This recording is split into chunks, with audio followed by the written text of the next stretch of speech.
قالوا سبحانك لا علم لنا إلا ما علمتنا قالوا سبحانك لا علم لنا إلا ما علمتنا আসসালামু আলাইকুম ওয়া রাহমাতুল্লাহি ওয়া বারাকাতুহু। সম্মানিত দর্শক ও শ্রোতা, আশা করি সবাই ভালো আছেন। কোরআন মাজিদ শেখার নতুন একটি পর্বে আপনাকে স্বাগতম। গত পর্বে আমরা সূরা বাকারার 25 নং আয়াত থেকে 30 নং আয়াত পর্যন্ত শিখেছিলাম। আজকে আমরা এই ভিডিওতে সূরা বাকারার 31 নং আয়াত থেকে 35 নং আয়াত পর্যন্ত শিখব ইনশাআল্লাহ। সম্মানিত দর্শক ও শ্রোতা, এই ভিডিওটি এমনভাবে তৈরি করা হয়েছে যে চাইলে আপনি আমার সাথে সাথে পড়ে আমার মতো সহি শুদ্ধভাবে কোরআন মাজিদ পড়তে পারবেন। আর যারা আমাদের এই চ্যানেলে নতুন, তারা অবশ্যই চ্যানেলটি সাবস্ক্রাইব করুন। সাবস্ক্রাইব না করলেও একটি লাইক এবং কমেন্ট অবশ্যই করুন, কারণ আপনার লাইক এবং কমেন্টের কারণে ইউটিউব অ্যালগরিদম আরও 100 জনের কাছে আমাদের এই ভিডিওটি পৌঁছাবে, যার ফলে অন্যরাও কোরআন শিখতে পারবে। তাহলে চলুন আমরা আমাদের মূল সবক শুরু করি। أعوذ بالله من الشيطان الرجيم بسم الله الرحمن الرحيم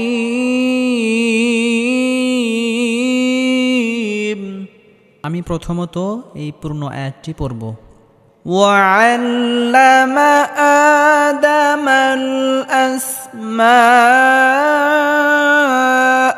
كلها ثم عرضهم على الملائكة فقال أوني بأسماء هؤلاء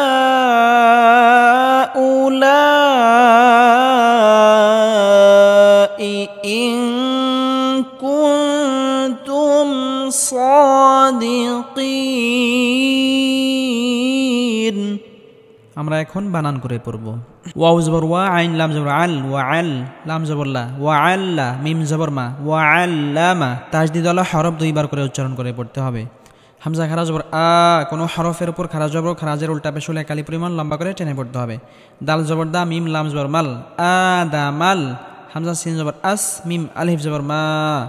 জবরের বাম পাশে খালি আলিফ মাদের হরফ, মাদের হরফের উপর মোটা চিহ্ন আসার কারণে 4 আলিফ পরিমাণ লম্বা করে টেনে পড়তে হবে। আসমা, হামজা জবর আ, আসমা আ। কাফ লাম পেশ কুল, লাম জবর লা, কুল্লা। হা আলিফ জবর হা। জবরের বাম পাশে খালি আলিফ মাদের হরফ একালি পরিমাণ লম্বা করে টেনে পড়তে হবে। কুল্লাহা।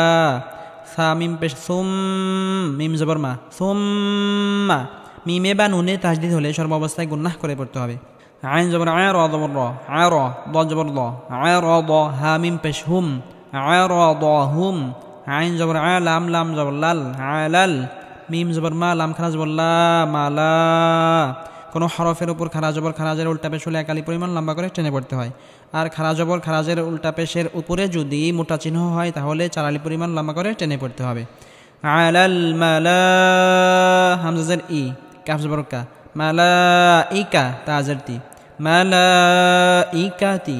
ফা জবর ফা, কফ আলিফ জবর ক, ফা ক। জবরের বাম পাশে খালি আলিফ মাদের হরফ একালি পরিমাণ লম্বা করে টেনে পড়তে হবে। ফা ক, লাম জবর লা, ফা কলা। হামজা নুন জবর আম, বাজের বি, আম বি। নুন সাকিনের পরে ইকলাবের হরফ বা আসার কারণে এখানে ইকলাব গুন্না, অর্থাৎ নুন সাকিনকে ছোট মিম দ্বারা পরিবর্তন করে পড়তে হবে। আম বি। হামজা ওয়াও পেশ উ, আম বি উ। পেশের বাম পাশে জজমালা ওয়া মাদের হরফ একালি পরিমাণ লম্বা করে টেনে পড়তে হবে। জেরের বাম পাশে জজমালা ইয়া মাদের হরফ একালি পরিমাণ লম্বা করে টেনে পড়তে হবে। আম বি উ নি। বাজের বি, হামজা সিন জবর আস, বি আস, মিম আলিফ জবর মা। জবরের বাম পাশে খালি আলিফ মাদের হরফ একালি পরিমাণ লম্বা করে টেনে পড়তে হবে। আর মাদের হরফের উপরে যদি মোটা চিহ্ন আসে তাহলে 4 আলিফ পরিমাণ লম্বা করে টেনে পড়তে হবে। হামজাজের ই, বি আসমাই। হা খারা জবর হা, কোনো হরফের উপর খারা জবর খারাজের উল্টা পেশ হলে এক আলিফ পরিমাণ লম্বা করে টেনে পড়তে হবে। আর খারা জবর খারাজের উল্টা পেশের উপরে যদি চিকন চিহ্ন আসে তাহলে 3 আলিফ পরিমাণ লম্বা করে টেনে পড়তে হবে। লাম আলিফ জবর লা, জবরের বাম পাশে খালি আলিফ মাদের হরফ এক আলিফ পরিমাণ লম্বা করে টেনে পড়তে হবে। আর মাদের হরফের উপরে যদি মোটা চিহ্ন আসে তাহলে 4 আলিফ পরিমাণ লম্বা করে টেনে পড়তে হবে। হা উলা, হামজা জের ই, হা উলা ই, হামজা নুন জের ইং, নুন সাকিনের পরে ইকফার হরফ কাফ আসার কারণে এখানে ইকফা গুন্নাহ করে পড়তে হবে। ইং, কাফ নুন পেশ কুন, নুন সাকিনের পরে ইকফার হরফ তা আসার কারণে এখানে ইকফা গুন্নাহ করে পড়তে হবে, অর্থাৎ এখানে গুন্নাগুলো লুকিয়ে আদায় করতে হবে। ইং কুন, তামিম পেশ তুম, ইং কুনতুম, সদ খারাজ বড় স, কোনো হরফের উপর খারা জবর খারাজের উল্টা পেশ হলে কালি পরিমাণ লম্বা করে টেনে পড়তে হবে। দাল জের দি, স দি, কফিয়া জের কি, জেরের বাম পাশে জজমালা ইয়া আমাদের হরফ একালি পরিমাণ লম্বা করে টেনে পড়তে হবে। নুন জবর না, সদিকিনা। আর মাদের হরফের পরের হরফে যদি ওয়াকফ করা হয় বা থামা হয় তাহলে 3 আলিফ পরিমাণ লম্বা করে টেনে পড়তে হবে। সদিকিন। সম্মানিত দর্শক ও শ্রোতা, আমরা এখন পূর্ণ আয়াতটি পড়ব, আমার সাথে সাথে আপনারাও পড়ার জন্য চেষ্টা করবেন। وعلم آدم الأسماء كلها ثم عرضهم على الملائكة وعلم آدم الأسماء كلها ثم عرضهم على الملائكة وعلم آدم الأسماء كلها ثم عرضهم على الملائكة وعلم آدم الأسماء كلها ثم عرضهم على الملائكة ثم عرضهم على الملائكة فقال أنبئوني بأسماء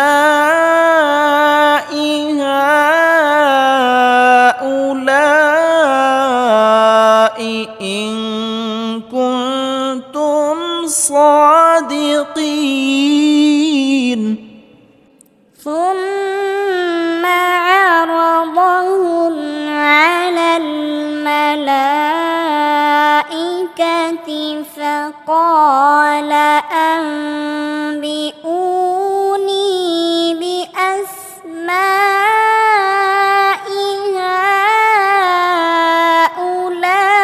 هؤلاء إن كنتم صادقين ثم عرضهم على الملائكة فقال أنبئوني بأسماء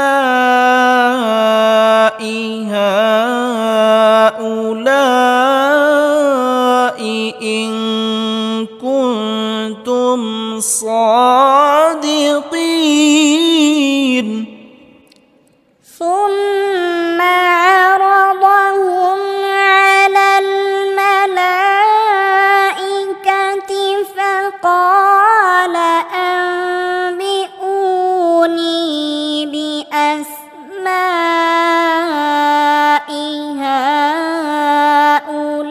هؤلاء إن كنتم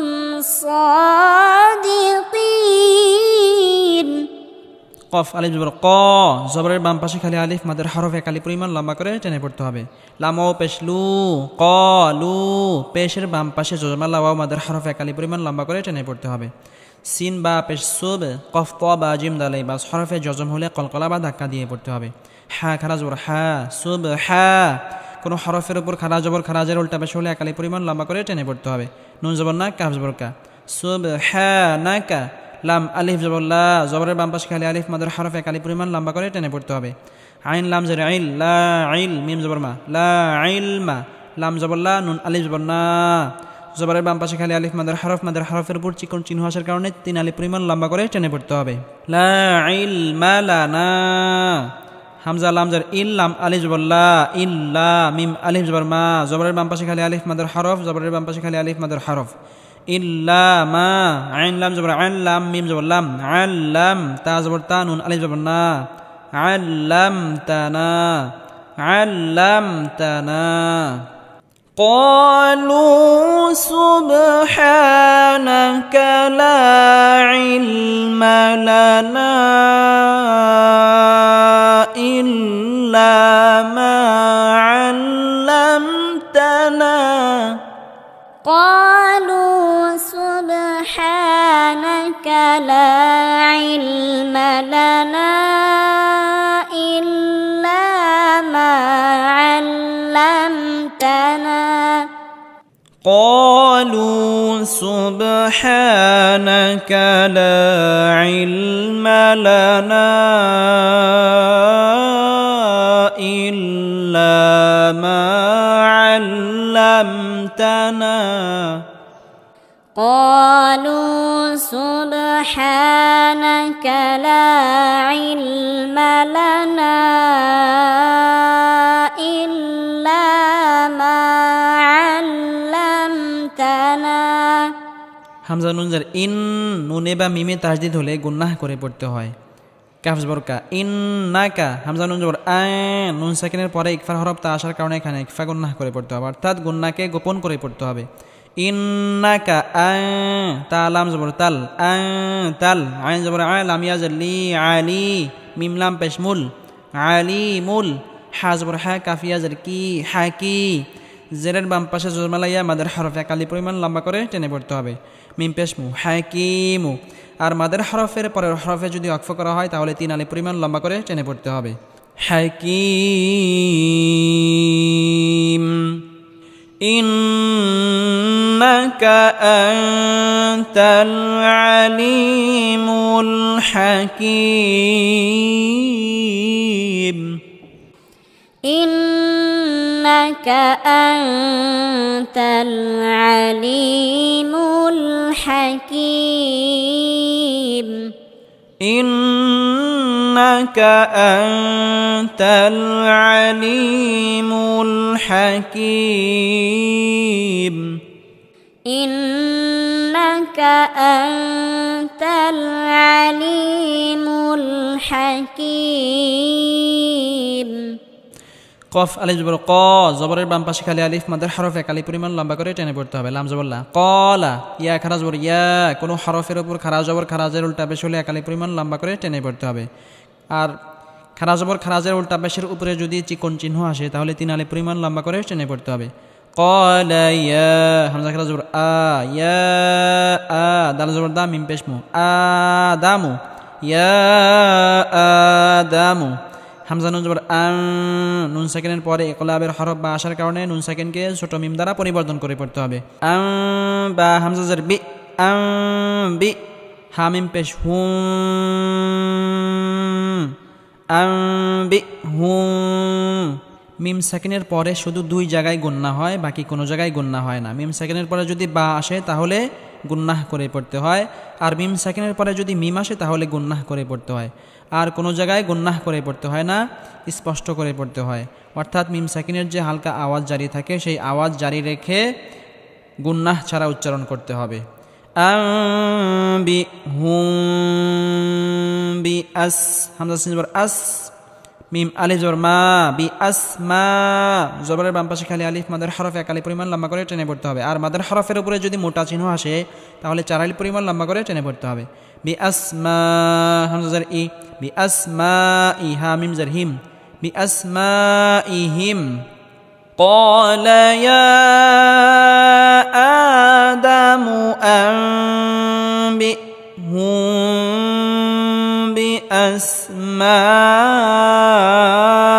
بأسمائهم قال يا آدم أنبئهم بأسمائهم قال يا آدم أنبئهم بأسمائهم قال يا آدم أنبئهم بأسمائهم ফা জবর ফা লাম মিম জবর লাম ফালাম মিমে বা নুনে তাসদিদ হলে গুন্নাহ করে পড়তে হয় মিম আলিফ জবর মা ফালাম মা জবরের বাম পাশে খালি আলিফ মাদের হরফের উপর চিকন চিহ্ন আসার কারণে 3 আলিফ পরিমাণ লম্বা করে টেনে পড়তে হবে ফালাম মা হামজা নুন জবর আ নুন সেকেন্ডের পরে ইকলাবের হরফ বা আসার কারণে ইকলাব গুন্না অর্থাৎ নুন সেকেন্ডকে ছোট মিম দ্বারা পরিবর্তন করে পড়তে হবে হামজা জবর আ বা আ হা মিম পেশ হু মিম সেকেন্ডের পরে বা আসলে গুন্নাহ করে পড়তে হয় হুম বাজার বি হামজা সিন জবর আস বি আস মিম আলিফ জবর মা বি আস মা জবরের বাম পাশে খালি আলিফ মাদের হরফের উপর যদি মোটা চিহ্ন আসে তাহলে 4 আলিফ পরিমাণ লম্বা করে টেনে পড়তে হবে হামজা জের ই বি আস মা ই হা মিম জের হিম বি আস মা ইহিম যদি আয়াতের মাঝখানে লাম আলিফ আসে তাহলে সেখানে ওয়াকফ করা নিষেধ কফ আলিফ জবর ক লাম জবরলা কলা জবরের বাম পাশে খালি আলিফ মাদের হরফ 1 আলিফ পরিমাণ লম্বা করে টেনে পড়তে হবে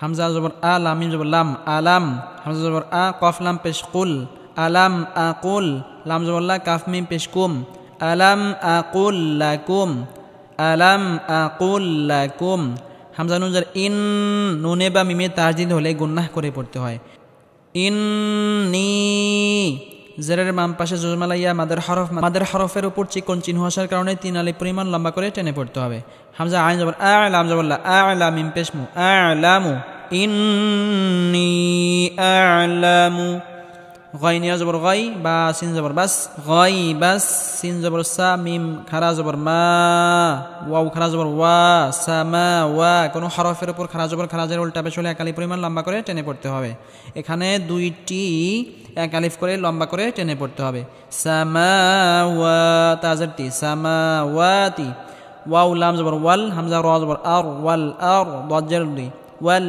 আরদি ওয়াও জবর ওয়া হামজা আইন জবর আ ওয়া আ লাম জবর লা মিম পেশমু ওয়া আ'লামু মিম আলিফ জবর মা জবরের বাম পাশে খালি আলিফ মাদের হরফ 1 আলিফ পরিমাণ লম্বা করে টেনে পড়তে হবে তা বা পেশ তুবে কফতা বা জিম দাল এই পাশ হরফে জজম হলে কলকলা বা ধাক্কা দিয়ে পড়তে হবে দাল ওয়াও পেশ দু পেশের বাম পাশে জজমালা ওয়াও মাদের হরফ 1 আলিফ পরিমাণ লম্বা করে টেনে পড়তে হবে তুবে দু নুন জবর না তুবে দু না ওয়াও জবর ওয়া মিম আলিফ জবর মা ওয়া মা জবরের বাম পাশে খালি আলিফ মাদের হরফ 1 আলিফ পরিমাণ লম্বা করে টেনে পড়তে হবে কাফ নুন পেশ কুন নুন সেকেন্ডের পরে ইকফা হরফ তা আসার কারণে এখানে ইকফা গুন্নাহ করে পড়তে হবে তা মিম পেশ তুম কুনতুম তা কাফ জবর তাক তা পেশ তু তাক তু মিম ওয়াও পেশ মু তাক তুমু পেশের বাম পাশে জজমালা ওয়া মাদের হরফ 1 আলিফ পরিমাণ লম্বা করে টেনে পড়তে হবে নুন জবর না তাক তুমুনা আর মাদের হরফের পরের হরফে যদি ওয়াকফ করা হয় তাহলে 3 আলিফ পরিমাণ লম্বা করে টেনে পড়তে হবে তাকতুমুন আর কাফে হালকা বাতাস বের হবে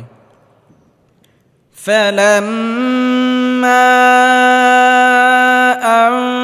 أنبأهم بأسمائهم قال ألم أقل لكم إني أعلم غيب السماوات فلما أنبأهم بأسمائهم قال ألم أقل لكم إني أعلم غيب السماوات। এখানে যদি ওয়াকফ করি বা থামি তাহলে 3 আলিফ পরিমাণ লম্বা করে টেনে পড়তে হবে, কারণ রাজবর খারাজের উল্টা পেশের পরের হরফে যদি ওয়াকফ করা হয় তাহলে 3 আলিফ পরিমাণ লম্বা করে টেনে পড়তে হয়। فلما أنبأهم بأسمائهم قال ألم أقل لكم إني أعلم غيب السماوات فلما أنبأهم بأسمائهم قال ألم أقل لكم إني أعلم غيب السماوات إني أعلم غيب السماوات والأرض وأعلم ما تبدون وما كنتم تكتمون.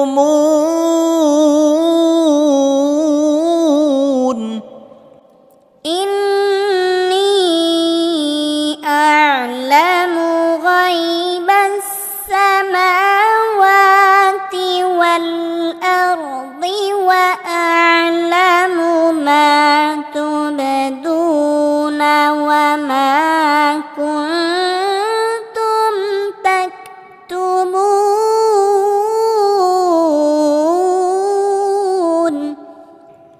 إني أعلم غيب السماوات والأرض وأعلم ما تبدون وما كنتم تكتمون.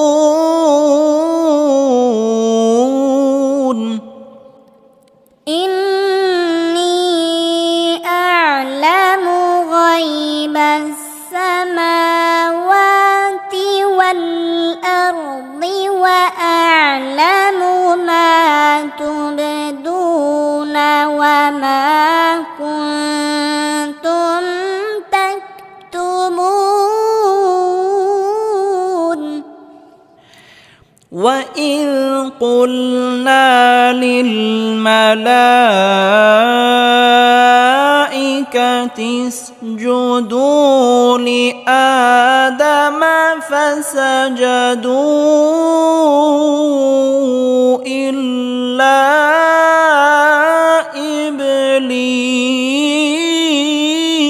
إبليس. وإذ قلنا للملائكة اسجدوا لآدم فسجدوا إلا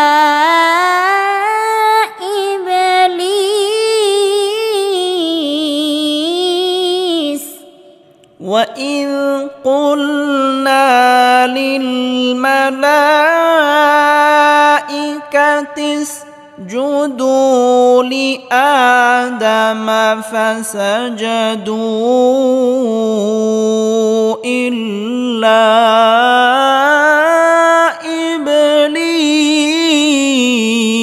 إبليس. وإذ قلنا للملائكة اسجدوا لآدم فسجدوا إلا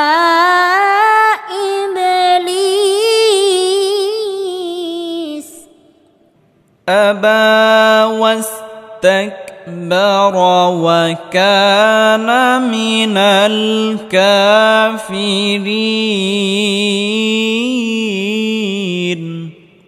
أبى واستكبر وكان من الكافرين أبى واستكبر وكان من الكافرين أبى واستكبر وكان من الكافرين وقلنا يا آدم اسكن أنت وزوجك الجنة وكلا منها رغدا حيث شئتما وقلنا يا آدم اسكن أنت وزوجك الجنة وكلا منها رغدا حيث شئتما وقلنا يا آدم اسكن أنت وزوجك الجنة وكلا منها رغدا حيث شئتما وقلنا يا آدم اسكن أنت وزوجك الجنة وكلا منها رغدا حيث شئتما ولا تقربا هذه الشجرة فتكونا من الظالمين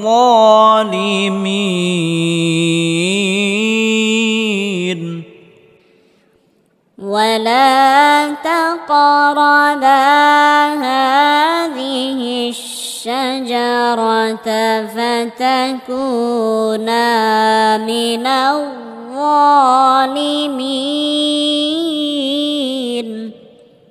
ولا تقربا هذه الشجرة فتكونا من الظالمين ولا تقربا هذه الشجرة فتكونا من الظالمين সম্মানিত দর্শক ও শ্রোতা, আজকে আমরা সূরা বাকারার ৩১ নং আয়াত থেকে ৩৫ নং আয়াত পর্যন্ত পড়লাম। সামনের পর্বে আমরা সূরা বাকারার ৩৬ নং আয়াত থেকে ইনশাআল্লাহ শিখব। যারা আমাদের এই চ্যানেলে নতুন, অবশ্যই চ্যানেলটি সাবস্ক্রাইব করুন।